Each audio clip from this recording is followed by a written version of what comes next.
Hi, Carmen Bunde with Berkshire Hathaway Home Services, Ambassador Real Estate. I wanted to share 3 tips today for freshening up your home for spring.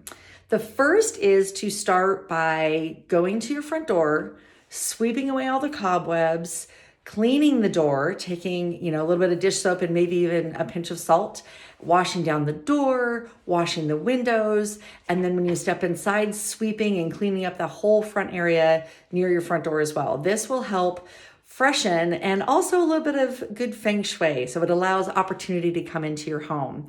Along with that front door cleaning, take a look and actually use your lock and your door handle and make sure those work smoothly. You'd be surprised how many homes have a sticky lock or sticky door handle, and it gives off an odd impression when you actually have a buyer wanting to buy your home and they can't get in very well.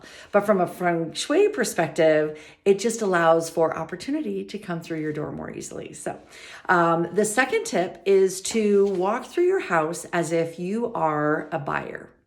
Look and notice chipped paint, scuffs on the walls, things that might be broken, any water leaks, any of these things. Most of them, I should say, you can address yourself. Magic Eraser works wonders on doors, on walls, on trim, cabinets. It's fabulous. The other is look for any paint that you have in your house that matches what you already have and do those touch-ups yourself. If you need help, I'm happy to help teach you how to do the right feathering technique if it's flat paint.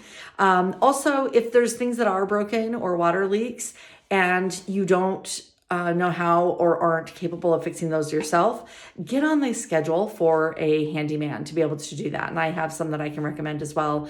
It makes a big difference to just get that done early in the year so that you can enjoy it the whole year. And then if there's any projects you've been putting off, tackle those as well. And then finally, go through and I want you to check all the lights throughout the house. Look in your light fixtures. Do all the bulbs work? Are they the matching tone? There's blue light, there's warm light.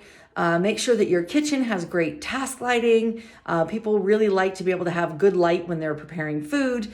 And then the rest of the house, make sure that it's a warmer light. And just, make sure everything is working and functioning. Even though it's getting brighter out and we don't always need those lights, it's still a great time to make sure that everything is working well and allows you to enjoy your space that much better. If you have any other questions, call Carmen first.